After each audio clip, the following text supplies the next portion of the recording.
कोहड़ा है, करेला है, मिर्ची है, कद्दू है, तमाम तमाम चीज ले बा। तब तक लड़कवा लड़कौना से लड़कीवा कहा बस सुना सुना ए अरे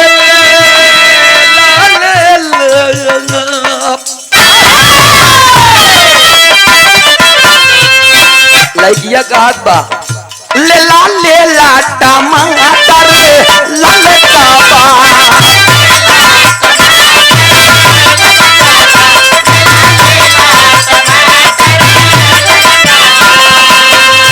आलू गोल गोल भाटा ललका बा आलू गोल गोल भाटा ललका बा ले ला टमाटर ललका बा ले ला टमाटर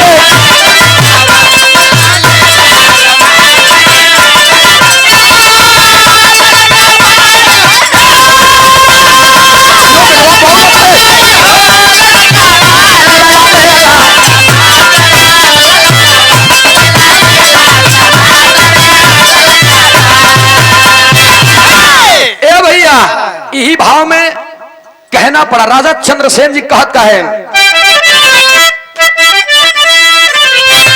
आर्य चंद्रसेन वो चंद्रसेन जी बनावा घूमई जाए चंद्रसेन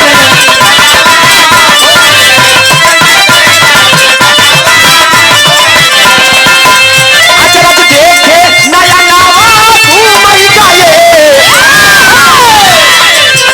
अजब देखे नया नावा घूमई गए चंद्रसेन जी बनावा घूमई गए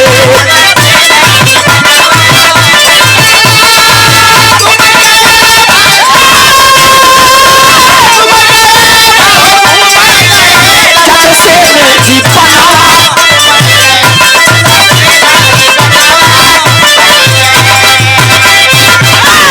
नगिनिया नगवा से पूछे लग सैया कहन का कहनी ठीक कहत बका नगवा का अब हम ना कहा कहे कि फंसबू तो तू हमारे न ऊपर सवार होबू। जब इतनी बात कहे तब नगिनिया तनी से देखे से कहे काम करे कहन का कहन हमार मन बोलत बा कि नगवा सही कहत बा। और राजा तब तक एक बात बोल देना सुंदर सुंदर पही नहीं पही वसना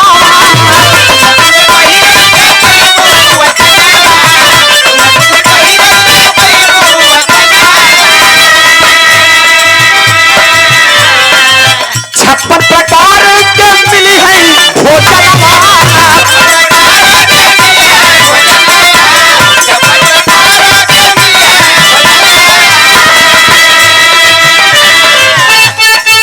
तुम्हारे बतिया पे जल हो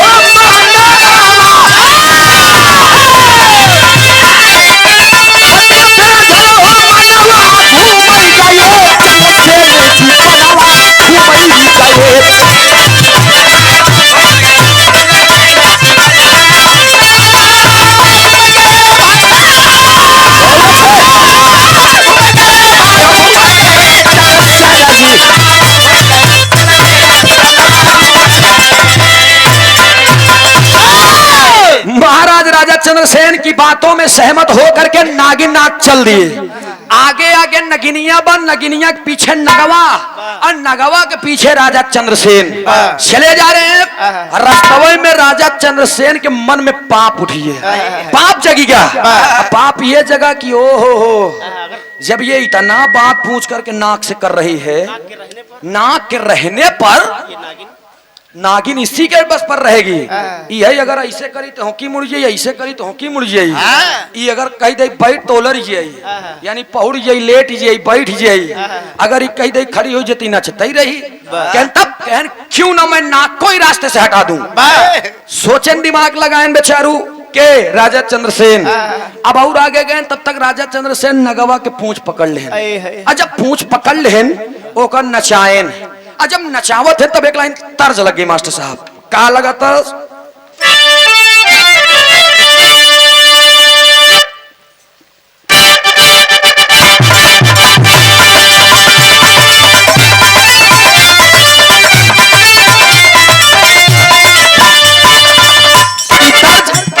हमरे आजा बाबा बाबा के जमाने के ई गाना तब गावत रहन उस्ताद रहे हमरे हमार तो बिरहा जगह में पैदा ही नहीं रहे 9 साल भर हम का बिरहा गावत।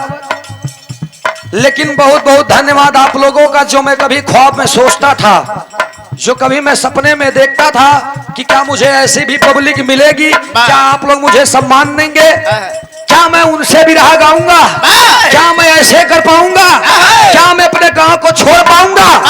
लेकिन आप लोगों ने बड़े कम उम्र में इस बच्चे को, इसके सपने को साकार किया। इसके लिए मैं आजीवन रेडी हूं, मंदे जिंदगी शुक्रगुजार। बहुत बहुत शुक्रिया पब्लिक रूपी भगवान का।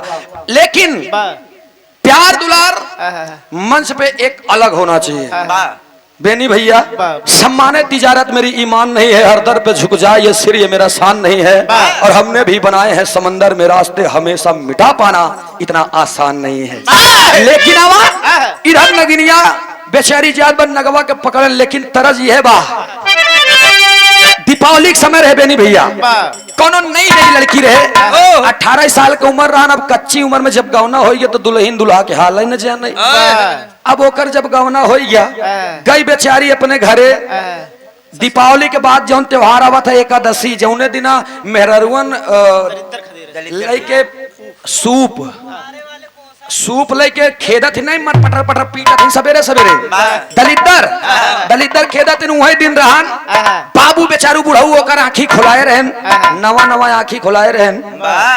अच्छा, जब नई नई आंखी खुलाए रहन बेचारू, वही 4 पाई पे मुहारन पे बैठा रहन, कादर खान की नहीं करिएवा चश्मा लगाई की। अब बैठा रहन दुल्हन बेचारी, गई दलितर खेत के आए। अब सोचे कि अब तक खेदिल ले, अभी गन्नवा का होई, एक लाठी गन्ना रहे करियवा मुटका। अब चूहत रहे, बार बार चूहे थूके। चूहत पहुंची तो दादा की जौन रहन उनके काने में आवाज चली गई। और जब आवाज चली गई तो दादा हल्का चश्मा उठाए देखेन। और जब देखेन तो पतोहिया कहन, अरे पूरी बो गरे तैया के ले हुलत है तो नन पतो और हम बुढ़ऊ होई के केले मुहा टगत है रे। कुछ तो दे दुल्हनिया लगे आए, कहा ये बाबू ए बाबू तो का बहुत देखा था का बुढ़ऊ चश्मा उतार के ये बाप रे जवानी में बिन खोदाई नारा डाक जा रे पगली। जब इतना कहना पतोहिया का ए बाबू कहन हमरे वो घरे ना रहते तो सीधे लागत बक्का चाहिए। कहन सुना कहनी जवन ले आना एक बांटा दे। जब ऐसे कहनी ले आ बांटा तो दुल्हनिया का बांटी कहने रे ई जवन ले आ। कहन कैसे बांटी? कहन नन देवर रहे हम दे मन ऐसे। जब इतनी बात कहन तो कहन बाबू हम ना समझते तो बुढ़ऊ देखा दुल्हनी समझाएन का समझाएन